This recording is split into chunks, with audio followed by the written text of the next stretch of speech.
El siguiente factor que influye sobre la distribución del flujo son lo que llaman zonas de West, de John B. West, que fue el que las describió inicialmente, y aquí están muy claramente delimitadas en un pulmón idealizado, en el cual tiene una distancia entre el ápice en la base y el ápice de 30 centímetros, el corazón estaría aquí a nivel de 15 más o menos, y aquí sale la presión hacia arriba, cada vez que asciende un centímetro hacia arriba pierde un centímetro de agua, y aquí gana un centímetro de agua cada vez que va bajando.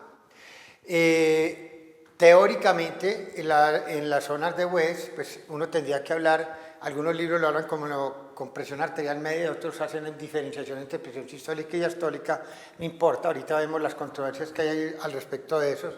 Pues la primera zona de West, que se llama zona 1, la llaman zona de colapso, dicen ellos que la presión alveolar es mayor, la del alvéolo acá es mayor que cualquiera, que la arterial y la venosa acá, como algo más o menos así, como algo así, más o menos en la que el alvéolo estripa totalmente la arteria y la vena. Entonces esta zona estaría colapsada por el alvéolo.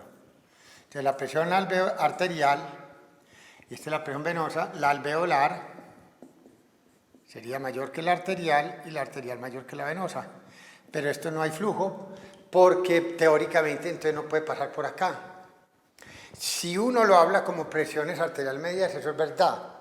Pero si uno va a analizar eso, aquí vemos en las zonas de West un ligera punteado y aquí un flujo regional y se dice que hay flujo pero intermitente. Cuando hay rayita sí, cuando el espacio no, y eso sería como de explicar que en esta zona, cuando la presión sistólica es tal, que al subir acá todavía sigue siendo mayor que la alveolar, pero cuando ya llega a diastólica, la diastólica que es más baja, queda menor que la alveolar, entonces tenía uno la tendencia a decir que sería una zona de colapso relativo, en el que durante la sístole la presión sistólica es mayor que la alveolar, y la alveolar mayor que la venosa, y en diástole la presión alveolar sería superior a la arterial y a la venosa, que sería lo que coincidiría en esta última parte a la descripción clásica de la zona de West, donde la alveolar es mayor que la arterial y que la venosa. Como la diástole dura 2/3 partes del tiempo, mucho más que la sístole, entonces la manera de a veces promediar y todo eso, este sentido de decir que la mayoría del tiempo no hubo flujo, por eso se llama una zona en la que se llama una zona de colapso alveolar, colapso alveolar a la circulación y no le deja buena forma para que haya flujo. Esta zona de colapso, la gran mayoría, todos los textos dicen que en un ser humano normal, en posición sentado de pie, no existe. Solo existirían esas zonas de colapso en aquellos pacientes donde uno tenga una disminución de la presión arterial. Cualquier causa de presión arterial que sea bajita me dará eso. O que me aumente la presión alveolar y me comprima esto, como la ventilación mecánica. Entonces, una maniobra de Valsalva también hace presión positiva, o tocar un instrumento de viento puede momentáneamente aumentar la presión alveolar por encima de la arterial y comprimir ahí y producir zonas 1 en donde una persona normal no existiría. Entonces cualquier caída de la presión arterial por cualquier tipo de choque que puedan tumbar la presión arterial va a dar motivo a aparición de zonas 1. La zona 2 ya se llama zona en cascada, se llama también de flujo intermitente, y en esta ya la arterial, miren, es mayor que la alveolar y la alveolar mayor que la venosa, lo que antes ocurría aquí, pero no más que en las sístoles, que no le paran bola a la gran mayoría de los autores, y lo resumían como que es una zona donde no hay flujo. En esta, pues simplemente se da este fenómeno. Cuando la presión arterial, es la alveolar, la arterial es mayor, pero la venosa queda estripada por la alveolar, quedaría como algo así más o menos. Por acá no pasa sangre. pero la arterial que viene por acá es mayor que la alveolar y esta mayor que la venosa.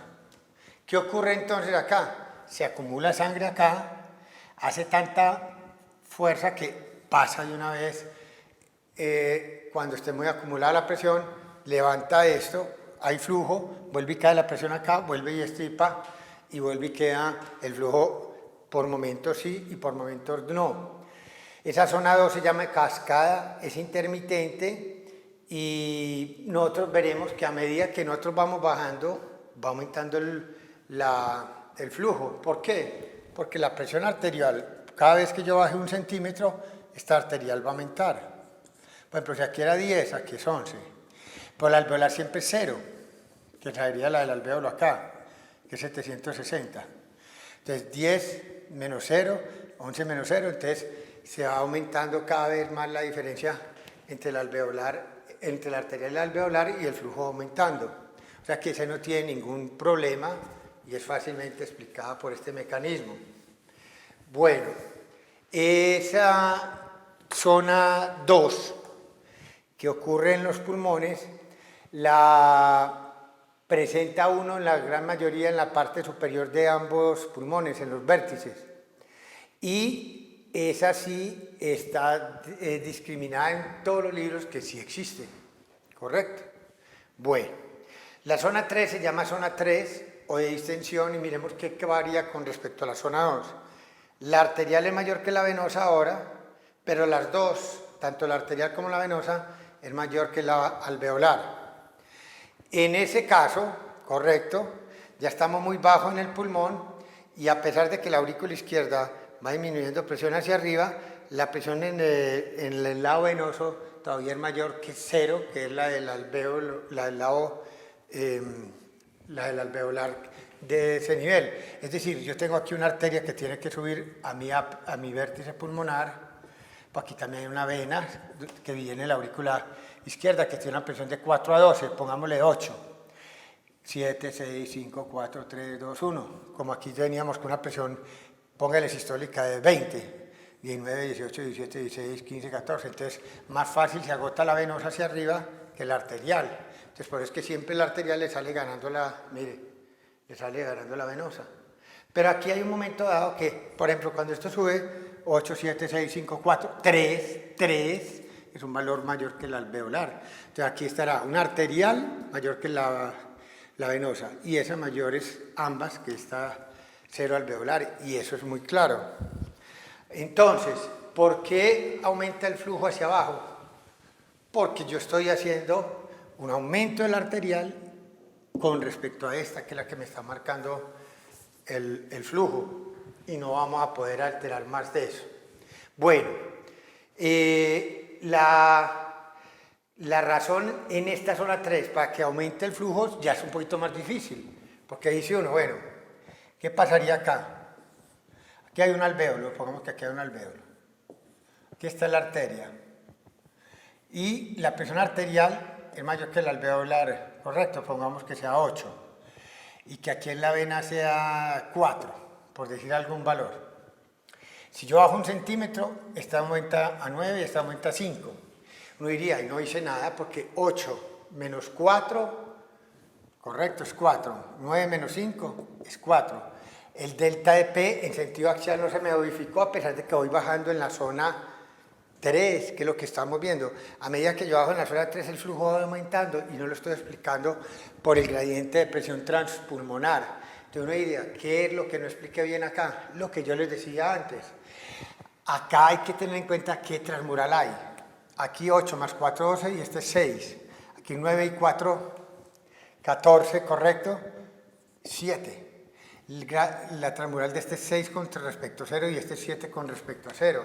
O sea que este vaso está más distendido a pesar de que las diferencias de presión en sentido axial entre la entrada y la salida sigue siendo el mismo valor de presión.